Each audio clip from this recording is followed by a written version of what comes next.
All right, guys, Lawrence with Go Heels Tactical. Today we want to go over a couple things. We've been hearing a lot lately about 1911s in general, on the proper way to carry a 1911. Very contentious topic, but we want to kind of show you a few nuances that will kind of let you better understand how it was originally designed to be used and kind of what it morphed into. So on the left here, we have a Kimber 1911. This is an 80 series. This here is a Gerson clone of a Browning High Power. Very similar in its operation. Just components are a little bit different, but the basic operation is the same. So on a 1911 specifically, we're clear, no magazine. On a 1911 specifically, we have the hammer, grip safety, and a manual safety. All right. So the most common way to carry 1911 is condition one, or cocked and locked, basically hammer back, firearm on safe, and then this offers you the most efficient and fastest deployment of the pistol, where you simply draw, your thumb hits down on the safety, and then you're ready to go. All right. A lot of people think that this is the only way that it can be carried safely. It's not the only way, and it's not the only safely way, but cocked and locked is the most beneficial way, in my opinion. So the next way is, you often hear people say, oh, I'm going to chamber around, and I'm going to keep my hammer down. So as a lot of people already know, the problem with that is on a Series 80, this is not so much of a problem as on a Series 70. So on a Series 70, if you were to bump the hammer right now with one in the chamber, you could potentially discharge that round, because there's nothing keeping the firing pin from actually protruding on the bolt face and then striking the round. So on Series 70s and 80s, you have what's called a half cock, and everybody seems to forget about the half cock. But basically, you'll hear one click. So now the hammer is in a half cock position.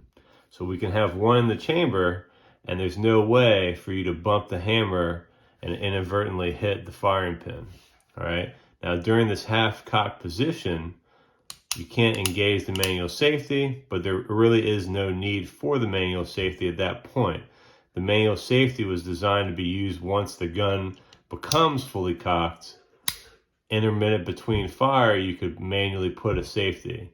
Now, according to Colt, back originally when the 1911 came out, they intended for the gun to be carried in a chambered manner with a half cock. The idea was that, the 1911 was one of the first semi-auto type pistols in wide use. At the time, everyone was used to single action revolvers or even double action.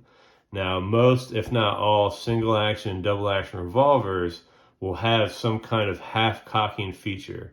That was because people were very cautious about bumping their hammer, to the point where some people would leave that top chamber on their revolver empty, which really was no need, because if you did the half cock, then you wouldn't have to worry about that issue. So those are the kind of the three ways that people think a 1911 should be carried. In my opinion, the cocked and locked method is the most desirable, especially in modern times where, we tend to have concealed carry. We need a quick way to deploy the pistol without unneeded steps. Also, too, if you only have one hand available, essentially to cock it from in a half cock position, you don't get a good grip on the pistol, and you kind of got to leverage it to really get it cocked good. and then you have to reposition your grip, which is not ideal. So carrying cocked and locked tends to be the most efficient method. And just for quick reference on that Browning High Power, essentially it's the same operation. When it's cocked, you can put the safety on, cocked and locked. You put the hammer down. In this case, we got to put the magazine. We can drop the hammer. And then as you can see on the 1911 as well as the Browning High Power design, there's a half cocking feature. So basically you were to chamber the barrel, do a half cock, and now the gun was considered safe, even though that the manual safety was not actually engaged.